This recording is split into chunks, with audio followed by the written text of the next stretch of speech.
Okay, so I know it's been a while since I posted anything on the channel. I did post a content schedule for January for this month, last month, because I knew last month was going to be crazy. I just was not going to have the time to do anything, which proved to be true for multiple different reasons. We'll get there. All right, so what I wanted to do is I wanted to do like a 2024 recap, and forgive the terrible lighting, no makeup, whatever. Long story short, the dog has been sick for like 2 weeks, and I am, as you can see, exhausted because we have been getting up with her every like 2 hours throughout the night, so just haven't been sleeping very well, and there's just lots of stuff going on, but that's neither here nor there. So just in order to like get content created and put out there, you're just getting what you get. So it just is what it is. All right, so anyways, I thought I would kind of do like a good, bad, ugly categories, right? And of course, good is going to be all the things that went really, really well in 2023, like the goals that I achieved, the things that we did as a family, that kind of thing. The bad is going to be the stuff that just like 2022 me thought was going to be a good idea, and 2023 me figured out that it was not feasible right then. Or it was just things that went horribly wrong, and just kind of want to talk about them. And then the ugly, and I know like the ugly is usually what people consider like the worst of the worst, but for me, the ugly is kind of the stuff that I'm working through. So goals that I set that are good goals, they're good things to accomplish, they're good ways to glorify God, but they're just things that either I've really failed in or fell short in or didn't dedicate enough time to, or based on circumstances, I just haven't gotten to the level that I want to get to yet, and so I'm still working on it. So it's still ugly, like it still looks ugly in those areas. All right, so going through the good. This year for last year, listen, it is going to be a whole year before I figure out that it's a new year, right? This is how it goes. So anyways, for 2023, what I did really, really well was organizing and cleaning. We had moved into this house, which we built in 2020. Yes, no, 2021. Sorry, November 2021 is when we moved in. And for basically a year, we lived in a construction project.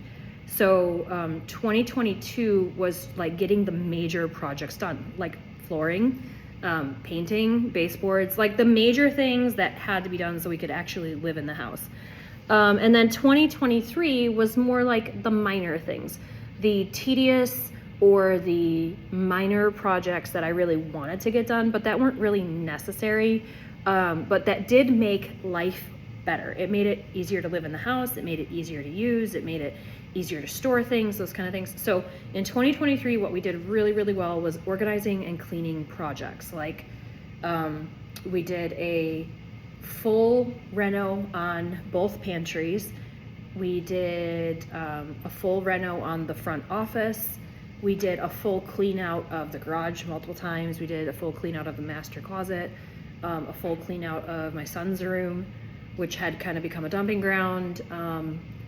We just did so many organizational projects, and even like little ones that don't seem like they made that big of a difference initially have actually made it easier to live in the house in the long run, and therefore have actually like created more time and space for other things, like organizing the spice drawer so that it actually is functional and that everything is there all the time. My husband built a broom cabinet that takes up like space next to the fridge. So little things like that just didn't seem like a big deal. I'm glad that we finally got to them in 2023. Also, our cleaning routine got really dialed in.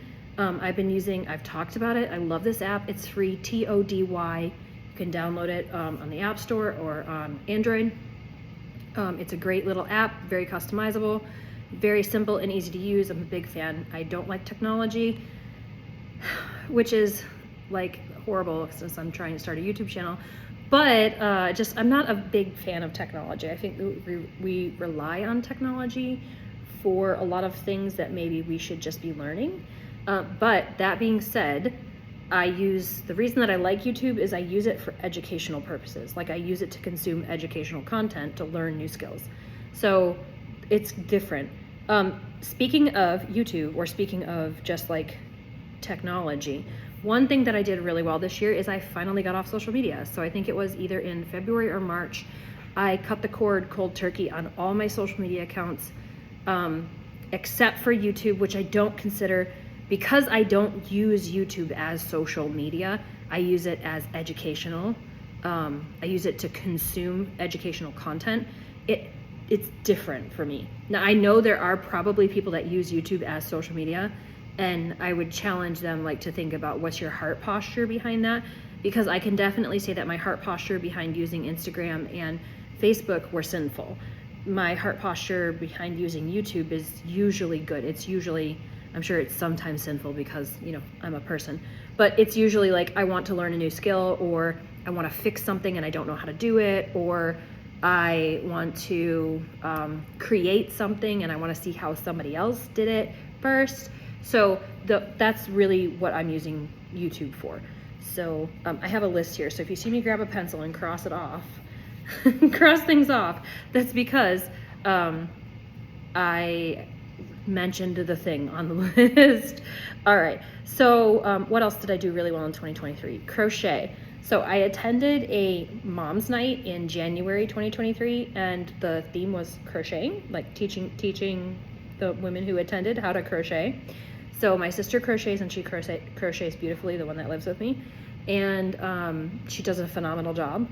And my late grandmother, my maternal grandmother, had attempted to teach me how to crochet when I was a child, and then told me I was hopeless, which was probably true at the time. And so I never picked it up. I never did. I did, however, get into embroidery, and I really enjoy embroidery. So when my sister would pick up her crochet projects, I would work on my embroidery projects, and that seemed to work really well. But then when I went to this mom's night, one of the ladies there was able to teach me to crochet basically in the one night. And there's something about the repetitive movement of it, just like with embroidery, although I think crochet almost does this better, because with embroidery, I actually have to be paying attention to what I'm doing because the detail work is so fine. But with crochet, I can kind of zone out a little bit. And there's something about that repetitive movements and the zoning out that just is very brain pleasing. So crochet. So in November, I decided I was going to crochet my son a blanket for Christmas. Listen, as one of the first biggest projects, like the first big project I did for crochet, should not have picked November 1st to finish a Christmas project, because it took me, sorry, the cat is gonna make noise, the dog's gonna make noise, I'm not gonna edit it out, this is real life. All right, it took me literally those full 2 months to crochet. So it was kind of a blessing that the dog got sick. It was kind of a blessing that my sister ended up in the hospital. I'll tell that story later. Just kidney stones, but bad ones, and requiring multiple trips to different specialists and hospitalization and things like that. So it was like all of that was kind of a blessing, because it gave me lots of time to finish that blanket project that I had no business starting, because it's literally like a queen size blanket. It's massive. And so anyways, but it was done by Christmas. It was done like Christmas Eve. So I started it November 1st and I finished it in 2 months. And it was, I'm telling you, it was just, I took it with me everywhere. I worked on it all the time. It just became this giant monster. But I basically, when I finished, I was like, I think I'm done with crochet for a while. I don't know if anybody else does this, but like I'll pick up a new skill or a new hobby and I will just binge it until I'm exhausted with it, or until I've mastered it, and then I put it down and I can walk away from it. But with this, it's kind of fun because there's so many different stitches you can learn. And anyways, I'm making myself pot holders. So I went from a queen size blanket to pot holders. Maybe I should have done that in reverse. Nevertheless, I did really rock crochet this year. I can definitely get better, but for just starting, totally rocked it. What else went well? Teaching at our homeschool co-op has gone really, really well. This is my second year, and in my first year, I was like taking over somebody else's class, and so there was like some rough patches where I was just trying to figure out like what does it look like to teach a bunch of different kids that aren't mine. I mean, I've homeschooled for 13 years, so I'm used to teaching, but teaching other people's children in a classroom setting is a different beast entirely. So this year, I think teaching went really, really well. I got lots of compliments. Lots of my students made huge progress. I teach embroidery and crochet, which is funny. And so many of my students have just done phenomenally. They've done so well. Art has gone, I put art both on my good and my ugly list because I've just been doing like YouTube tutorials teaching myself to do art, but I decided about halfway through the year that I wanted to paint my Christmas presents for my extended family. I have a pretty tenuous relationship with most of my family members, and it's a long story there, but none of that matters. But I wanted to do something personal, but not something like commercial, like buying them a gift. And not for any reason other than I'm working on things with my heart posture, and having to sit there and put time and effort and skill into something like a piece of art. It was interesting.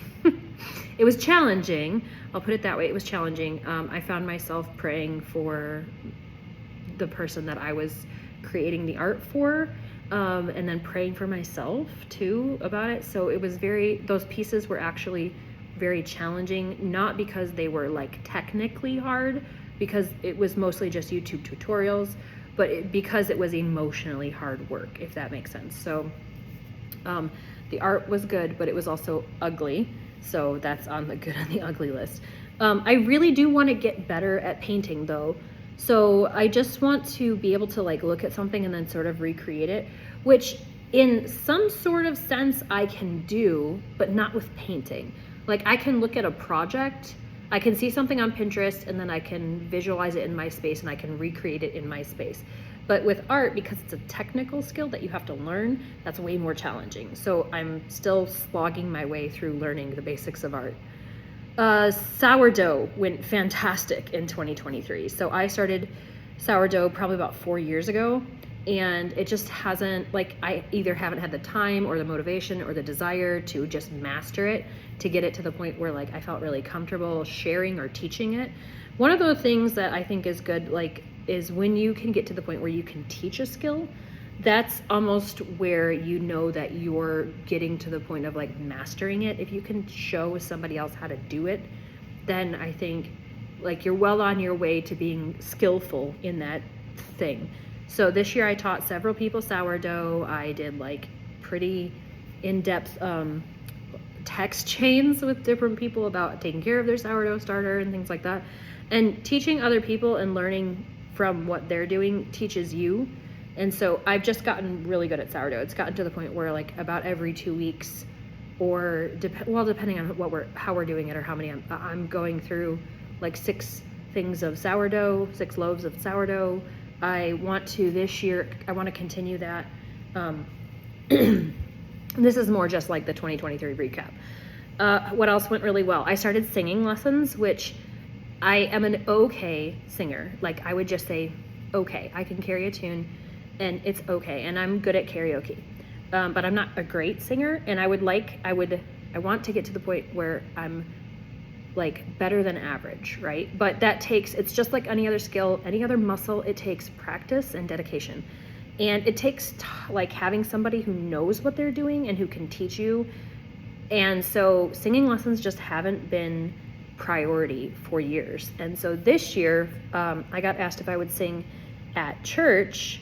And so I decided, since we go to a very, very small church, a church plant, it's very small. And because it's so small, I didn't want to get up in front of a congregation of a bunch of people that I know and just sound mediocre, right? So I started taking singing lessons in January, and I took singing lessons. You're going to hear the dog in the background. Sorry. So anyways, so I started the singing lessons, and they went really well. I learned so much. Then in, I think, October, I had to quit, which I was very, very sad.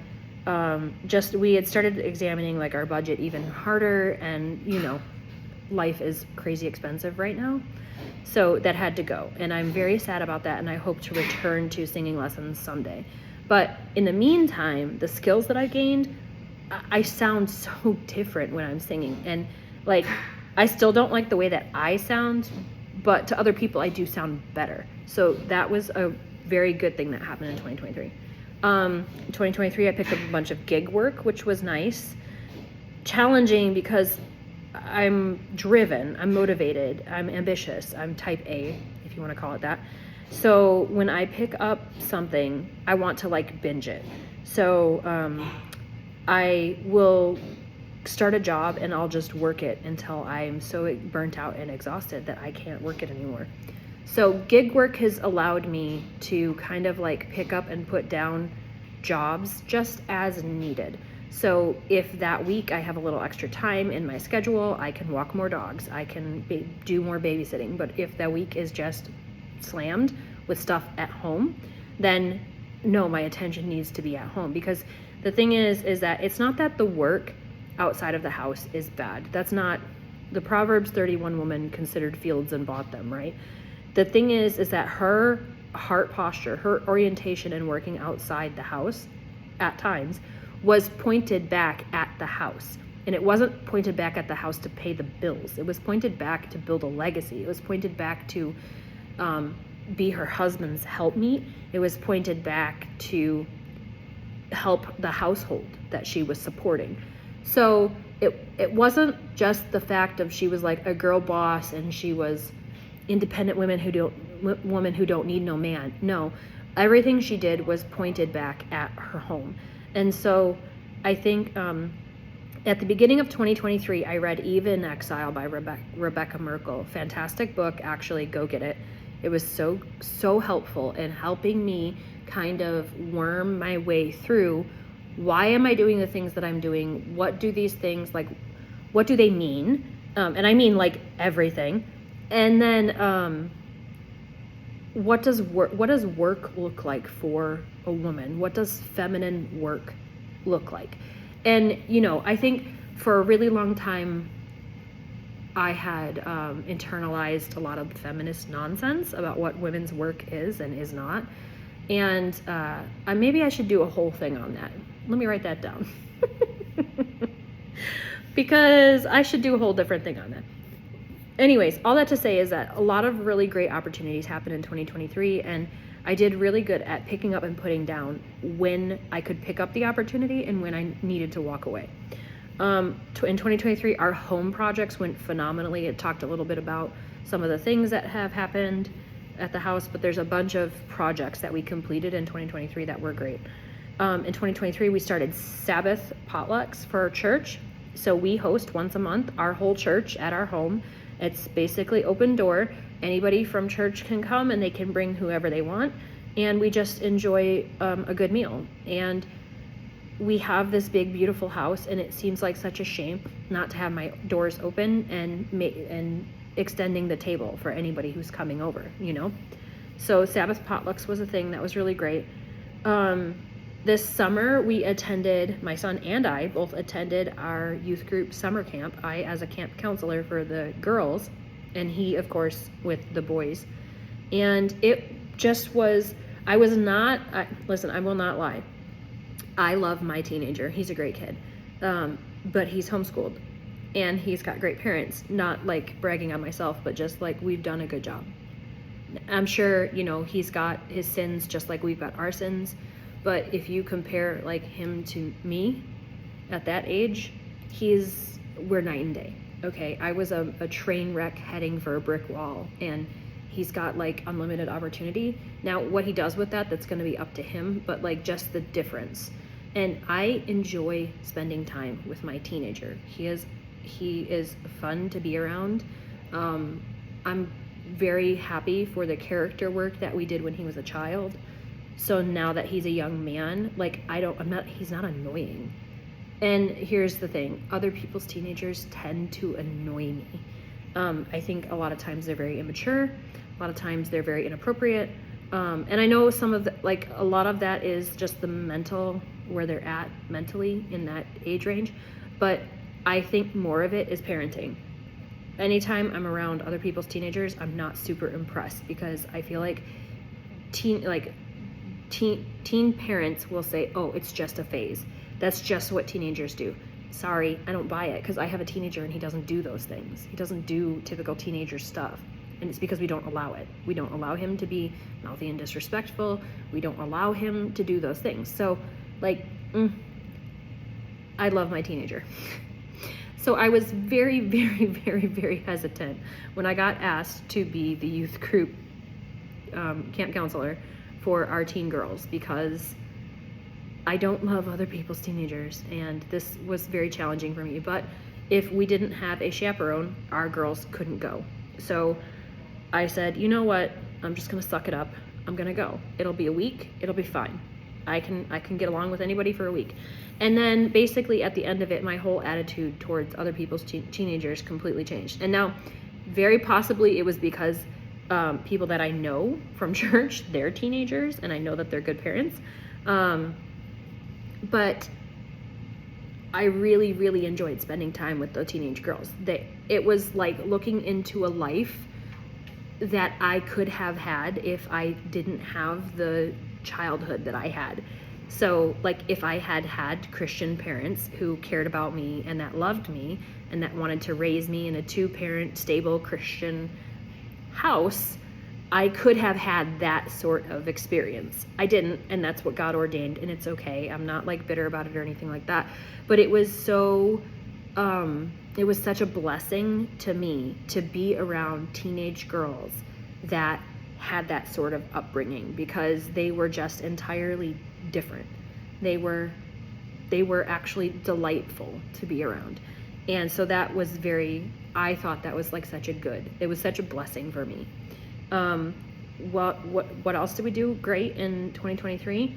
Church attendance. We attended church literally every Sunday, except for, I think, maybe 3 or 4 Sundays where either I was so sick I couldn't get out of bed, and I watched online if it was possible, or we were traveling. So I think maybe out of the whole year we missed 3 or 4 Sundays, and that has never happened. Like, we have been pretty wishy-washy about church attendance and how maybe it's not as important as like people like hardcore Christians would say it is. But let me tell you, it makes a huge difference going and being very consistent. So I love my church. Don't get me wrong, it's full of sinners just like me, but we did a really good job of making sure that church attendance and tithing was a priority all year. And we didn't ever be like, oh, it's fine if we don't show up. No, it was like, we're showing up unless we physically cannot. And then hosting events. We did a really good job. I was just looking through my 2023 planner, and we did a really good job of opening our home and having people over, and then like hosting for other people if they didn't have the space. So we did a lot of that too. So those were all things that went really well. Things that went poorly. Here we go for the bad. Exercise. It was in my 2023 goals to set up an exercise regimen, and it didn't happen. Now there's a million excuses as to why, but mostly it's just because it wasn't a priority. So it's something that needs to become a priority though, because I'm going to be 40 this year, and I know it's not going to get any easier. So I need to establish a exercise routine. And I need to not take it to the nth degree. Like, I need to not binge exercise, because that's usually what happens. I'll be like, oh, if some exercise is good, then all exercise is better, right? No, it just needs to be something sustainable. So that was not good. That was a bad. Bad for 2023 was my health, and really like the health of everybody in the house. And how much of that is due to us not getting enough sunlight, us not getting enough exercise, me not being me being constantly dehydrated. I don't know, probably a lot of it was all contained. But in the beginning of the year, I got COVID. It was pretty rotten. We were on vacation. And then like I had it before, but for whatever reason this time I was real sick. Not like hospital sick, but just like sick where I couldn't function. And that's usually not the case. Usually when I'm sick, I'm still up doing things, because I feel better if I'm moving around and doing things. But like this time around, it was just real brutal. And then I got strep in October. I got COVID again in November over Thanksgiving, which was awful. I couldn't even taste Thanksgiving dinner. I was so mad about it. And then the dog got sick in December, and my singing voice still hasn't recovered. I have lots of phlegm. I'm still super nasally. So like health-wise, things are not going well. So I really need to prioritize, I think, in 2024, my health, the health of my family. And because exercise and health hasn't been going well, I've been tired, and then couple that with being sick and with the dog issues, and I'm extra tired, so I don't want to cook. I don't want to prep any food. So we're eating like a lot of takeout, which makes me feel worse. And then we're also eating a lot of like easy foods, like chicken nuggets and stupid, gross stuff like that. But it's just like, okay, throw a pizza in the oven, because I physically can't get out of the bed to make anything because I've only slept like 2 hours this week. So, and then that like, it becomes like a downward doom spiral where you don't feel good, you don't want to cook, you eat garbage, you don't feel good. You don't want to cook, you eat garbage, you know. And so it just like you spiral downward and downward. So I think the beginning of this year, actually, I've already implemented a bunch of things to help stop the death spiral downward, because it has to happen. I can't keep at the pace that I'm going, and I don't see the sleep issue clearing itself up anytime soon, because the dog's respiratory issues aren't going away. We very well might have to put her down. She's only 14. Well, I say she's 14, only 14, but she's a very small dog, so that's like not that old for a very small dog. But if it's getting to the point in a couple of weeks where neither of us can get a full night of sleep, then we'll have to discuss it. We'll see what happens. Anyways, the sleep situation is not going to change in the near future. And so I can't keep telling myself, okay, when I get a full night's sleep, then I'm going to cook good food. I just need to do it. It's just a sacrifice I've got to get done. And, you know, my husband's really good about, like last night, the dog started hacking in the middle of the night. So he got up and he took her out of the room and let me sleep through the night. And I woke up, I thought I had died. You ever have a sleep where you didn't move? You slept so hard, like your whole body hurts? Yeah, that was this morning. And I babysat last night, so I didn't get home until 4 a.m. And then the dog, about as soon as I walked in and laid down, started coughing. So I was like, okay, well, I guess I'm not getting any sleep tonight. And then he got up with her and took her out. So that was very nice. But like the sleep situation, it's not going to fix itself anytime in the near future. So I can't wait for... It sounds like kennel cough, but it's not, because it's been going on for weeks now. I think it might be that new dog virus, but she never sees any other dogs, so it doesn't matter. It doesn't matter. It is what it is. All right, so since the sleep situation is not going to be fixing itself anytime soon, I just need to buck up and do it. Just need to buck up and handle the food stuff. So already this past week, we've done a whole lot of food prep, getting healthy stuff put in the freezer with like scratch ingredients and using up what we've got on hand, that kind of stuff too. We started planning, what else went really badly? Day trips. We started planning state park trips at the beginning of the year for Florida history, and we only got about halfway through the year before we were like, it's too hot. We don't want to go to these state parks anymore. And we didn't pick it back up when it cooled off. So we need to pick that back up. I need to actually do that and finish Florida history day trips. Maybe I'll touch on this in a later video because it's a really in-depth thing, but our church imploded the service after Easter. It was an affair. Our pastor's wife had an affair with one of the main members of the church, and so it just basically decimated the church, which is a church plant, and it's very difficult to recover from that. So that was bad. It's just objectively bad. I'll have to maybe touch on that and how we handled all that later. Freezer meals were bad this year. It wasn't a priority. There wasn't time, like things. When the church imploded after Easter, I picked up a lot of ministry roles, which I maybe should not have necessarily done that. And looking back on it now, I can see, okay, that probably wasn't it was good that I was able to do that, but it probably wasn't the best thing because it took a real toll on my health and on my ability to do things at home. So freezer meals didn't go very well. And then my prayer life and my Bible studies, again, it was like kind of after the church imploded, I kind of stepped away, and that shouldn't have been what happened. It should have been that I dug in even harder. But it was just hard. And again, that's all an excuse. I should have just bucked up and done it. But it just is what it is. So those are all things that I definitely want to improve on in 2024.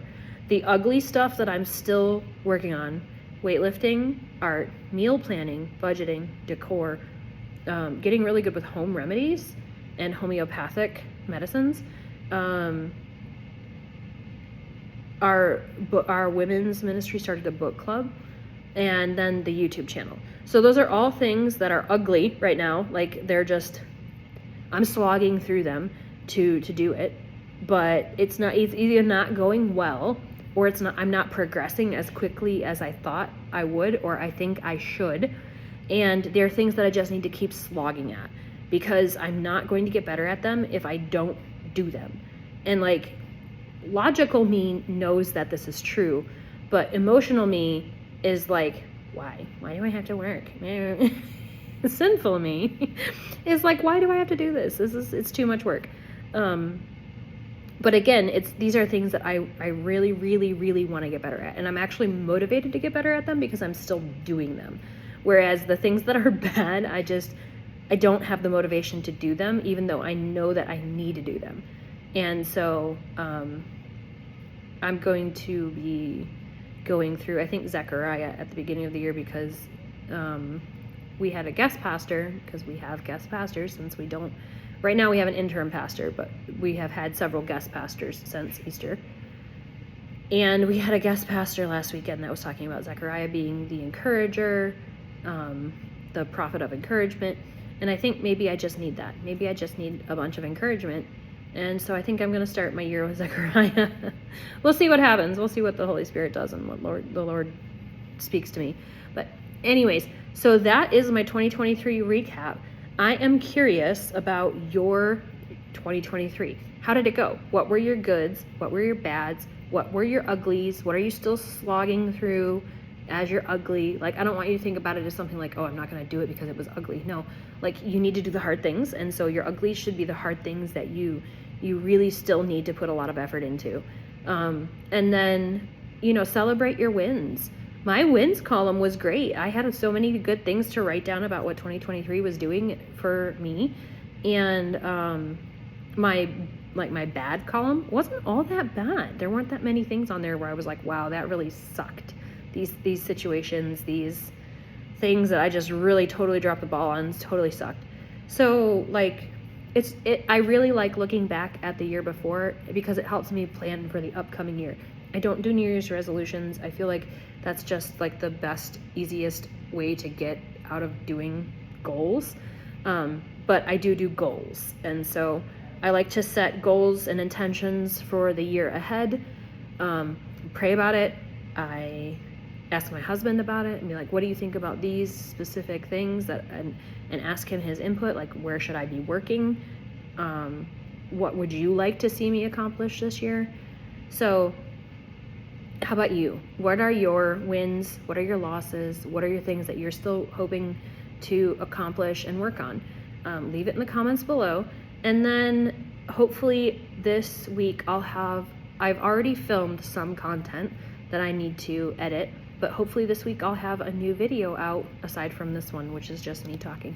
But all right, thanks so much for watching, guys. I really appreciate it. Like, comment, subscribe. Bye.